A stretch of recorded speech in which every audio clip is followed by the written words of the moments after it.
And now let us quote one more. There's several in the Quran. We're quoting three. The first one we quoted, if you are blind here, you'll be blind there as well. You'll be blind in the grave as well. And more misguided. The second one, huge numbers are now consigned for the hellfire. Why? Because of their blindness. And they're just like cattle. And now a third ayah. Surah Al-Hajj. أَفَلَمْ يَسِيرُوا فِي الْأَرْضِ. Will they not travel to the earth? Once upon a time, when we traveled, travel used to be a means of education, of acquiring knowledge. And as you travel, your faith used to increase. Because you were traveling with a camel, with a horse, with a donkey. And so the travel was slow. And you could admire what Allah has created. And then came a new world, and you travel and you see nothing except the airport that you're leaving with, which says goodbye to you with alcohol, and the airport where it receives you with alcohol. So, once upon a time, travel used to be like this. أَفَلَمْ يَسِيرُوا فِي الْأَرْضِ. Will they not travel to the earth? Perhaps that by traveling, the dead heart might come alive. فَتَكُونَ لَهُمْ قُلُوبٌ يَعْقِلُونَ بِهَا. And when the dead heart comes alive, that dead heart which has come alive, they now be able to think. They now be able to reason, to seek to understand, to penetrate the understanding of things. أَوْ آذَانٌ يَسْمَعُونَ بِهَا. When the heart comes alive, they'll now be able to hear what otherwise they could not hear. فَإِنَّهَا لَا تَعْمَى الْأَبْصَارِ. Allah says, no, it's not these eyes which are blind. وَلَكِنْ تَعْمَى الْقُلُوبَ الَّتِي فِي الصُّدُورِ. What is blind is the heart which is inside the chest. Islamic spirituality is no different from Jewish spirituality. We don't have a monopoly on truth. The Ummah Muhammad alayhi salatu wasalam, that is arrogance. We do not have a monopoly on truth or on spirituality. The Ummah Muhammad alayhi salatu wasalam, that is arrogance. There were others who came before us. And the truth came to them as well. Oh yes. And there are remnants of the truth still with them. And Allah says in the Quran that He sent down this Quran to perform a number of functions, one of which is muhaiminan alayhi, to guard and protect that truth which is still there in the previous scriptures. So when you see something in the Quran and you also see it in the Hindu scripture, or you also see it in the Jewish scripture or the Buddhist scripture, and it's in the Quran, you know that this is part of the truth which came previously. And Allah has sent this Quran to preserve that truth. Allah has sent this Quran muhaiminan alayhi, to preserve that truth. And so we do not have a monopoly of truth. When the Quran speaks of spirituality, about internal sight, to see with the heart, it does not say that the Ummah Muhammad alayhi salatu wasalam is we are the only people who can have internal sight. What arrogance. Whoever has truth, even if it is be a remnant of the truth, whoever has truth, even if it be a remnant of the truth, but his conduct is righteous.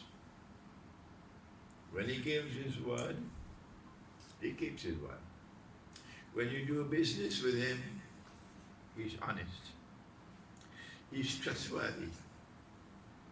He fulfills his obligations. His conduct is righteous. Then such a person qualifies to get nur from Allah.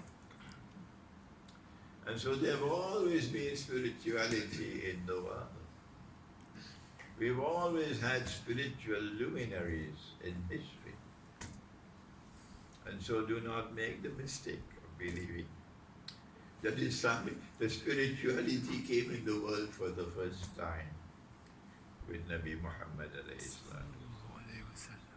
There is one fundamental difference between this ummah and that which came before. And the fundamental difference is that we receive from Nabi Muhammad sallallahu alayhi wa sallam a book which is preserved by Allah. They cannot change it. It is authentic, and therefore it has absolute truth. And number two, he gave us a concrete model of conduct based upon the teachings of that book. And so for us, Islamic spirituality comes from the Quran and from Nabi Muhammad alayhi salam, which does not mean that we look down on others, no. We show respect for others, but this is our source of spirituality, the Quran and Nabi Muhammad sallallahu alayhi wa sallam. So while it is possible for us to speak at length about Gautama Buddha and spirituality, and to speak about the Torah and the Gospel and spirituality, there's so much there. We are restricted to the Quran and the Sunnah of Nabi Muhammad alayhi salatu wasalam. Allah speaks in the Quran about Nur. If we want to see with these external eyes, we need light. And so if we want to see with the internal eye, we also need light. And it is only with the internal eye that we can see Allah. Musa alayhi salam went up the mountain to meet with Allah because Allah called him. But when he reached up to the top of the mountain, he said to Allah, Arini anzur ilayk. Show me yourself. I want to see you. So Allah subhanahu wa ta'ala replied and said, Lan tarani. Not possible. You cannot see me. Impossible. Lan tarani. But the companions asked, O Messenger of Allah, will we be able to see Allah on Judgment Day?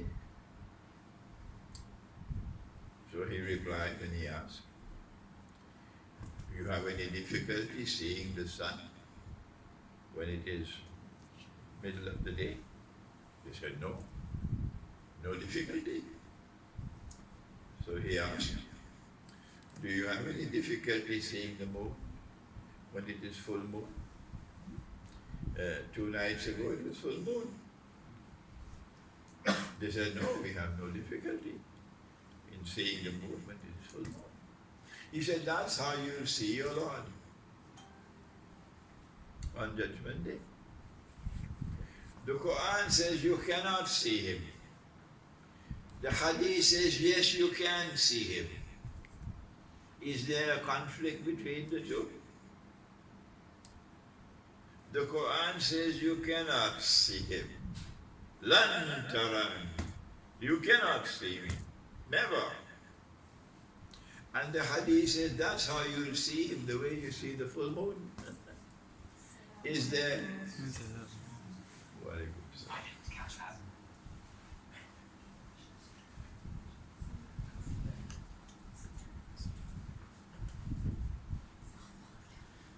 Is there a conflict between the Quran and Hadith?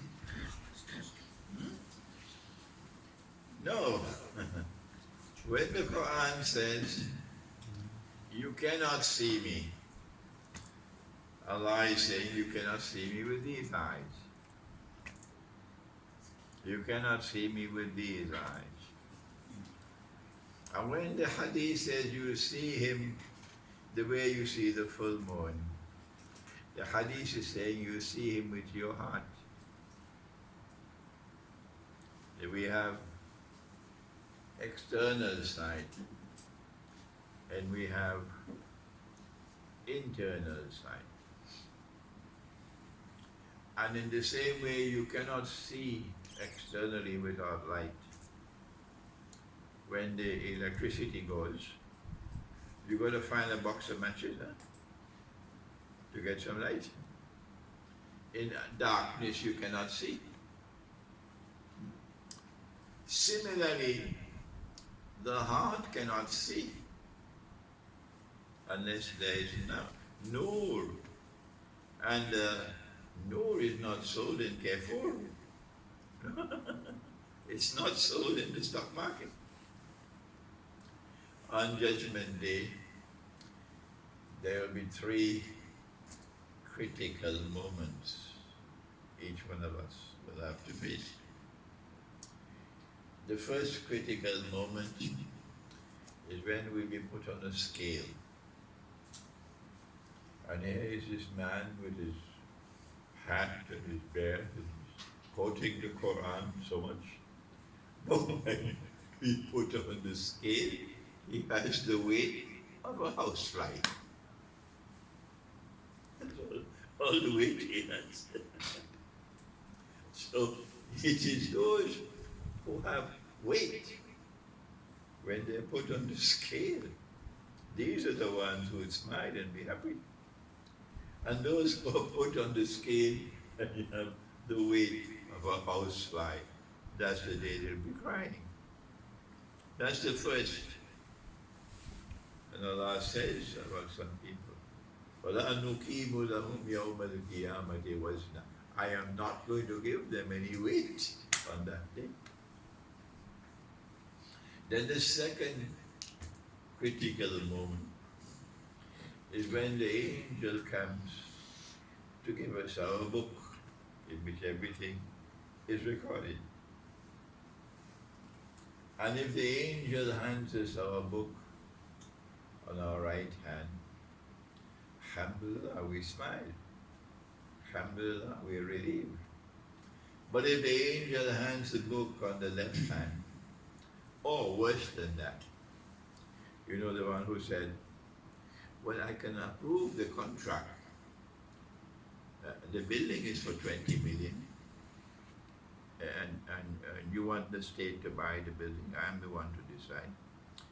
So let's make the price 22 million, okay? And 2 million you give back to me. So the angel gives him his book from behind. From behind. And then he said, I'm speaking about it actually, I know about it. I know about it, yeah. And the man said, I refuse to give you that. I prefer let the building remain there. I refuse to give you that. And then there is a third critical moment when we are shown Jannah. There it is, Jannah. And from here to Jannah, there is a bridge. But the bridge is narrow. And for those who do not have nur, The Quran says, the place is so dark. If you put your hand in front of your face, you can't see your own hand. That's how dark it is. If you want Jannah, go ahead, walk. Walk across the bridge. If in the process of walking across the bridge you have no light and you fall into Jahannam, into the hellfire. And Nabi Muhammad Islam said on that day, there'll be some people who have just this much of nur, they can see one step ahead. That's all. That's all. A whole lifetime lived on this blessed earth. And they took with them only that much nur to be able to see one step ahead. And there are others who have so much nur, he said, that they could see from Medina all the way to Yemen. And so, it is on that day we realize the importance of nur. And before we go, I just want to take one ayah of the Quran, one more, that's all, because I can't talk for too long tonight, of Surah An-Nur. It's called Ayat An-Nur. It is the ayah of the Quran par excellence about Nur. And it says, Allahu Nur as-samawati wal-ard. Allah is the Nur of the heavens and the earth. But before we go to this verse of the Quran, Allah describes the Quran itself as Nur. He describes the Quran as Nur. And he says about the Quran that it is a ruh. I write books, but these are just paper with ink on them.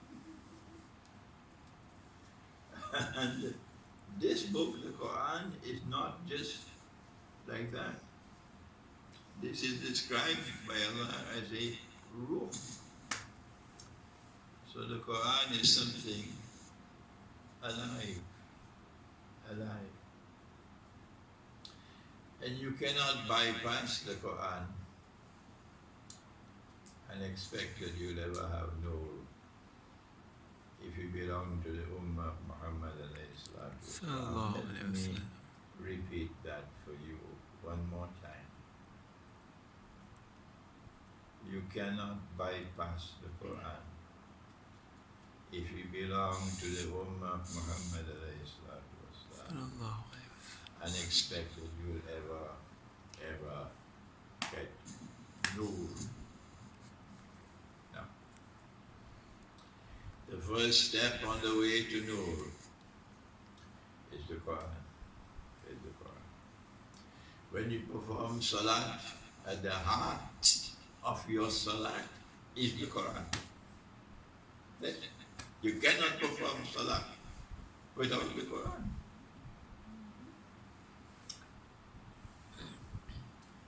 And the nur will come if you are faithful to the Quran.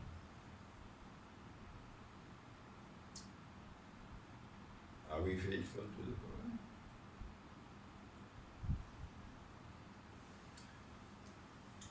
Our first duty to the Quran, if we are to get nur,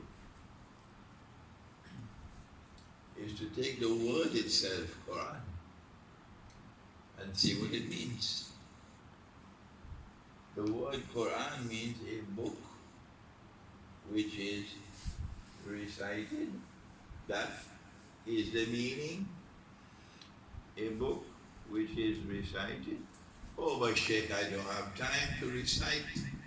My smartphone takes up all my time. And what little time I have left is taken up in the traffic.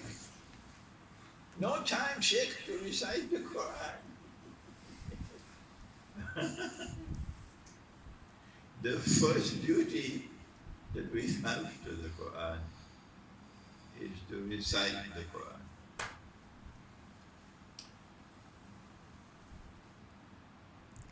How should we recite it? Do we choose how to recite it? No. Allah says in the Quran, فَإِذَا قَرَأْنَاهُ, when we have recited the Quran, meaning He sends Jibreel and فَاتَّبِعْ قُرْآنَ, you must follow that method of recitation.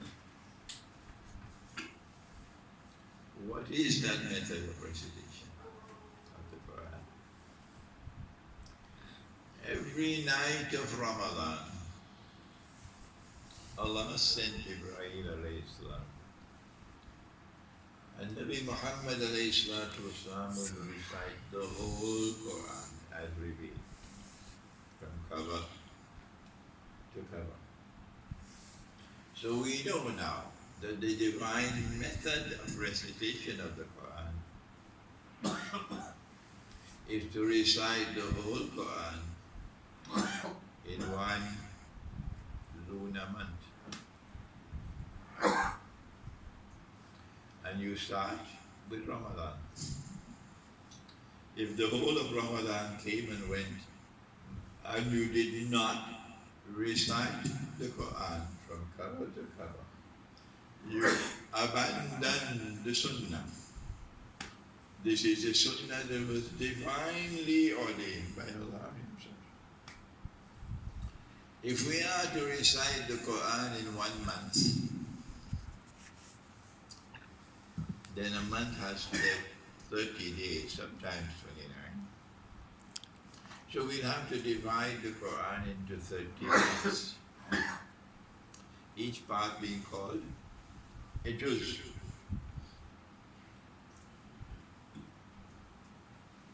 So how will we separate the Quran? Which will be the first juz that we recite, and the second and the third? Allah speaks, and He says in the Quran, He condemns al-muqtasimeen. Who are the muqtasimeen that He condemns? الذين جعلوا القرآن عِدِّينَ. They are those who chop the Quran into bits and pieces. Shall I give you an example of the great chopper? He reached Surah Al-Baqarah, verse 141. Chop. Yes. He said, this is first juz. Who gave him the authority to chop the Quran? When Allah has Himself separated the Quran into surahs. And the word surah means a wall. A wall. So if you're following that method of reciting the Quran, you're not going to get nur. And then when he reached Surah Al-Baqarah 252, second chapter. And then when he reached Surah Ali Imran, verse 91, third chapter. And that's how he did it for the whole Quran. If you follow that method of reciting the Quran, no nur, no nur. You cannot chop the Quran. You have to respect the division that Allah has ordained. So now we ask the question, why is it that all the long surahs of the Quran are all at the beginning of the Quran? And all the short ones are there. Is this the way people write books?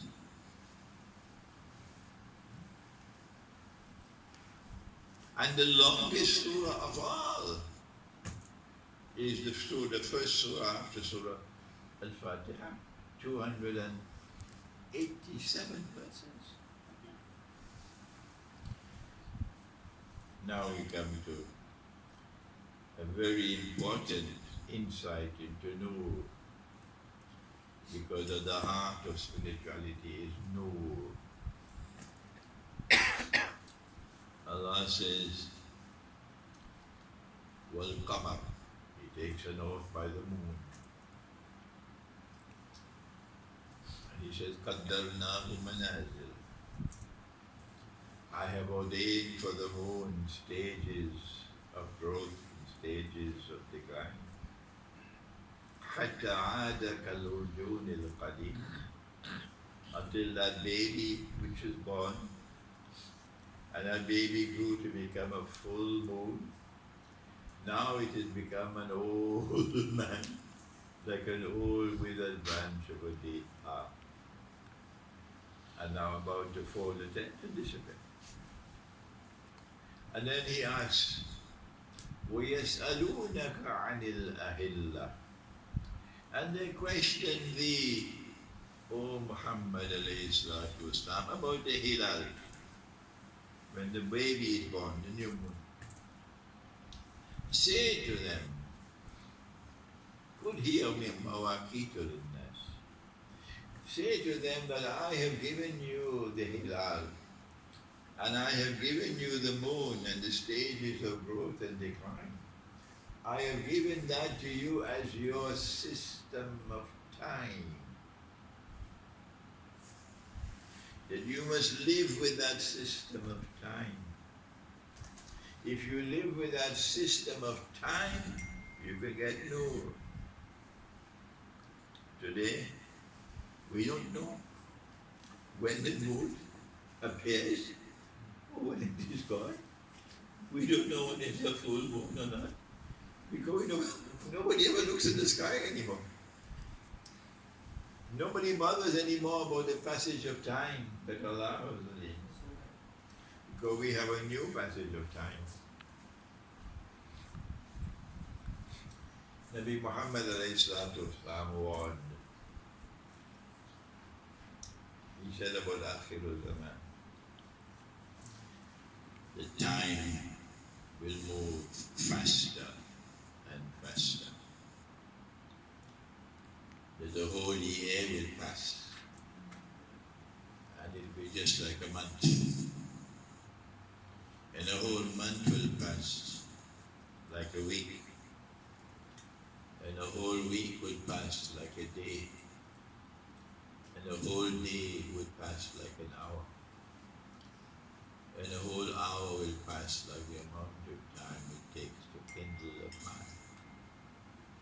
If you and I have the perception that time is moving faster and faster from us, if you and I have this perception that time is moving faster and faster for us, the implication is we have abandoned the system of time that Allah has given us.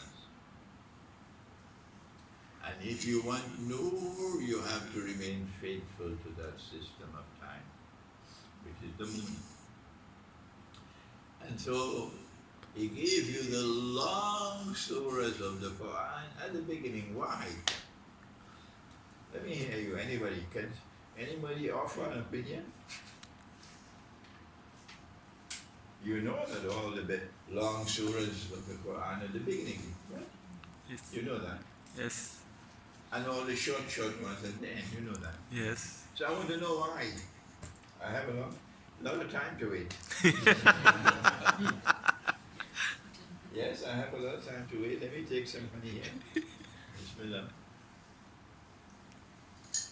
This is honey and lemon. It helps the throat.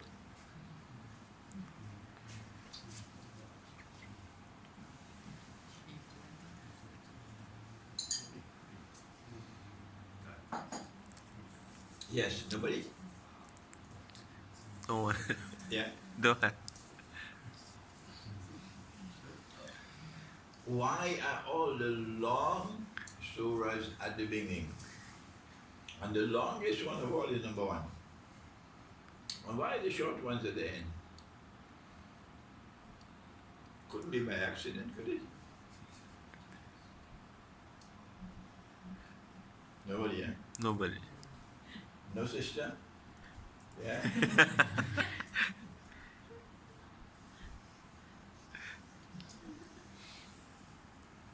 Allah wants us to live with the moon.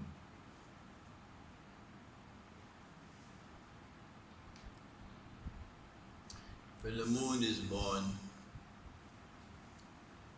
the moon is young, the hilal. So the month is young. He wants you to have the perception in your heart. The month is young. And when you are young, you are strong. So he wants you to muster up all the energy that you have left, to put full force at the beginning of the month. And that is why he put the long surahs at the beginning of the Quran. And he prohibited you from chopping the Quran. So on the first day of the month, when you see the moon, you have to recite the whole of Surah Al-Baqarah.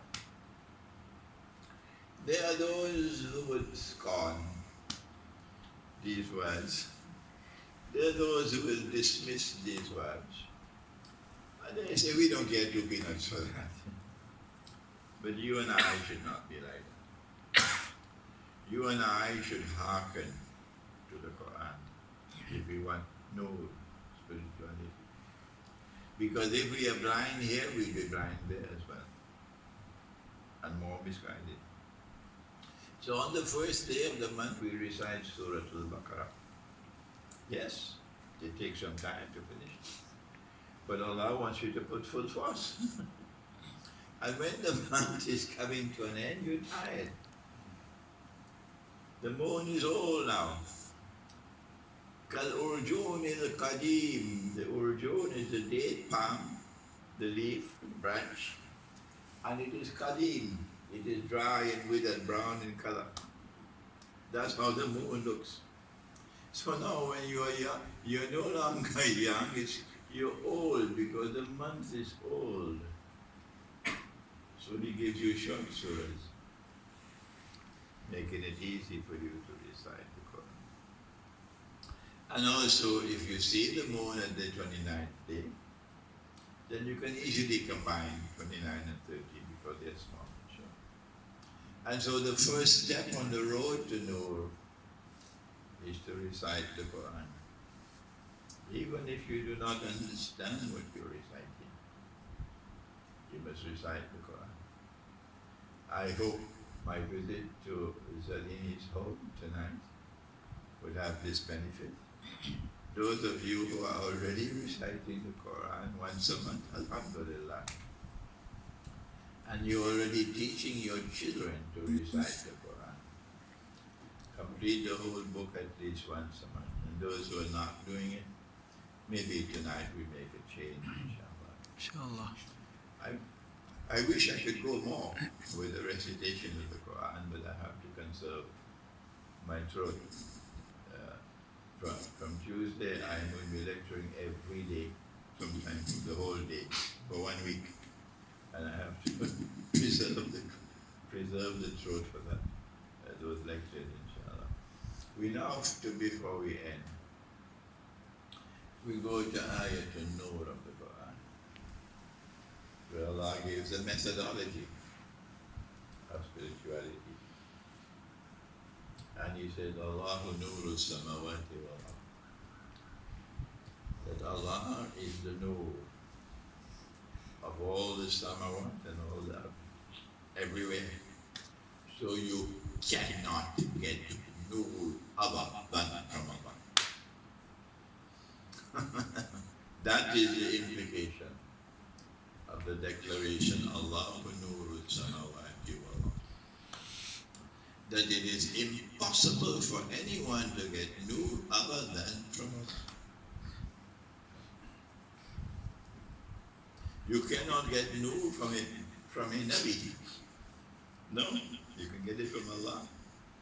Allah can send that nur to the Nabi. But if it doesn't come from Allah, he can't get it. مَثَلُ نُورِهِ كَمِشْكَاتٍ. To explain the subject of spirituality, Allah says, I direct your attention to a mishkat. And a mishkat is a hollow space in the wall where a lamp used to be put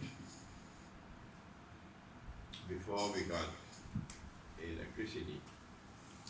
That's a mishkat. Fiha misbah. Then this mishkat has a lamp in it. The companion of the Prophet ﷺ, Abdullah ibn Abbas, commented, and he said that the Prophet said ﷺ, that hollow space is in the heart of the believer. And in that mishkat there is a misbah. The misbah is a lamp. Al-misbahu fi zujaja. The lamp has a glass around it. Now comes the spirituality. Al-zujajatu ka'annaha kawkabun duriyyu. The glass is so clean. The glass is so spotlessly clean that it glitters like a star. Implication is that you cannot have nur in your heart. You cannot have spirituality until you have cleansed the heart. This is called tazkiyah.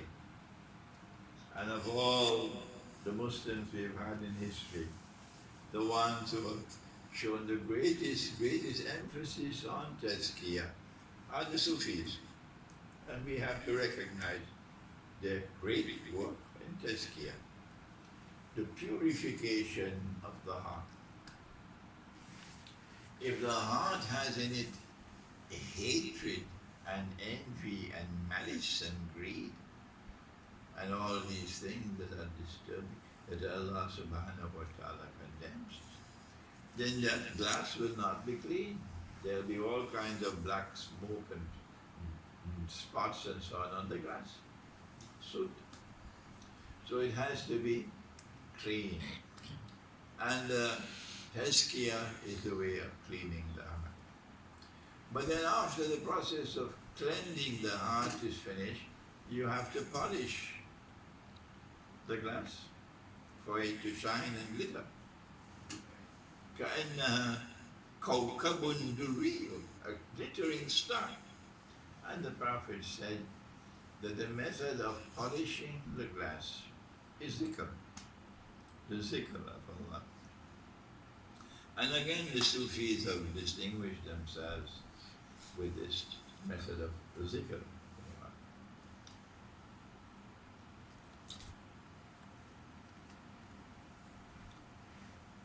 الله نور السماوات والأرض مثل نوره كمشكاة فيها مصباح المصباح في زجاجة الزجاجة كأنها كوكب دري يوقد من شجرة مباركة.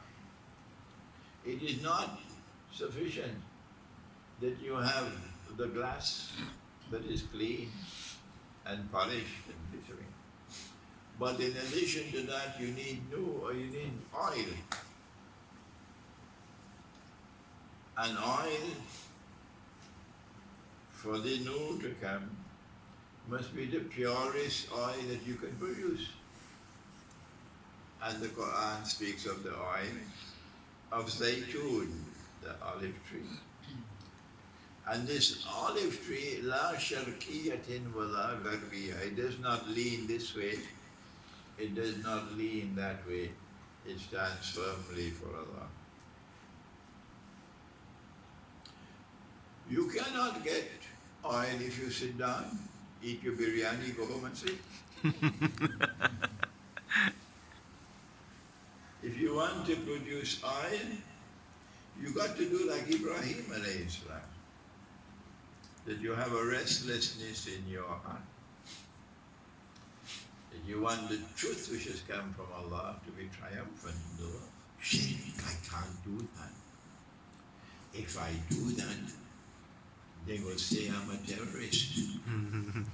They will put my name on a no-fly list. Yes, I won't get a promotion. My business will collapse. Yeah. Can't do that. Yeah. Not Ibrahim alayhi salam.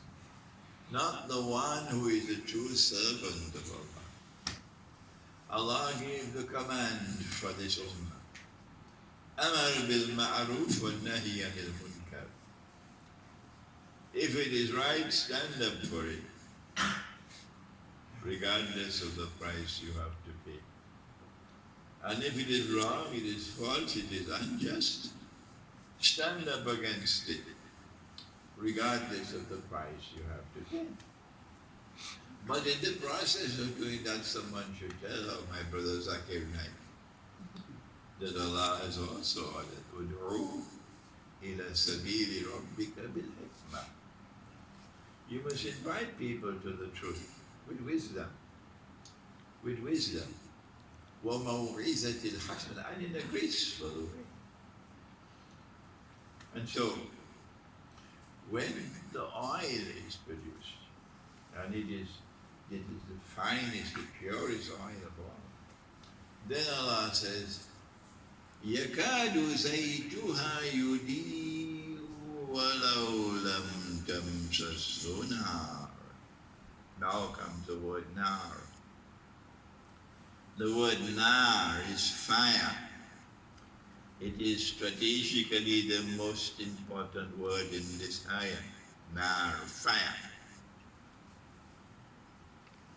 That oil is so pure that it is already glowing even though fire has not as yet touched it. Fire has not as yet touched it. And so it is on that day when fire touches it. On that day, nur will begin to flow. On that day when fire touches it, nur will begin to flow. Nurun ala nur. The nur is now flowing all the time. Nurun ala nur. Because the fire has touched it. Yahdillahu li nurihi man yasha. Allah guides to His nur whomsoever Allah chooses. وَيَضْرِبُ اللَّهُ الْأَمْثَالَ لِلنَّاسِ. And Allah is teaching this lesson for you, if you are willing to learn. وَاللَّهُ بِكُلِّ شَيْءٍ عَلِيمٍ. And He ends by saying that the function of the nur that I am putting in your heart is not for you to perform karamat, to perform miracles. The function of the nur is for knowledge. Wallahu bi kulli shay'in alim, knowledge. So with this nur that you have, you'll now be able to connect the dots of history. You'll be able to understand the world in which you are living. You'll be able to understand how the Ottoman Empire set us up. So that in Akhir Zaman there will be hatred and enmity between Muslims and Orthodox Christians. That's what the Ottoman Empire did. And how the Mughal Empire in India set us up by waging bogus jihad against the Hindus, like the Ottomans did with the Orthodox Christians. Yeah. And we now, like cattle, consider them to be great Islamic empires, waging bogus jihad and causing great hatred to enter into the hearts of the people for Islam. If you have no, you'll be able to penetrate. And when the British were leaving India, you'll be able to see that the British acted with cunning. They knew, but if they give this bogus system that every ruler will choose whichever you want to go to India, you want to go to Pakistan. They knew what's going to happen in Kashmir, where you had a Hindu ruler and you had 95% Muslim population. Yeah. The British knew, and they knew that Gandhi was dead, and those who followed Gandhi were all schoolboys. If Gandhi was alive at that time, and the Hindu ruler of Kashmir decided he's going to accede to India, Gandhi would have said to him, no, you cannot bring disgrace and shame to the Hindu religion. No, this is unjust. You must go back to your people and consult with them and do not bring disgrace. If we accept your accession to India without your consulting with your people, the result will be eternal hatred between Muslims and Hindus. If you have insight, you'll be able to connect the dots and understand what is happening in history. If you have insight, you see that what has happened in Russia is not by accident. That the Soviet Union came and played a role, yes, part of it was bad, but another part was very good. That Mao Zedong came to China, yes, part of it was bad, but another part of it was very good. And as a consequence of what the Soviet Union did and Mao Zedong did, Russia and China today very powerful states. And now an alliance has emerged between Russia and China, which is checkmating the West. If you have insight, you'll be able to understand the world around you. This is why we failed in our Darul Ulum, producing the ulama. We pray that Allah subhanahu wa ta'ala may grant that a new generation of scholars of Islam had emerged, who like Khidr alayhi salam would have eyes with which to see. ربنا تقبل منا إنك أنت السميع العليم وتب علينا يا مولانا إنك أنت التواب الرحيم برحمتك يا أرحم الراحمين.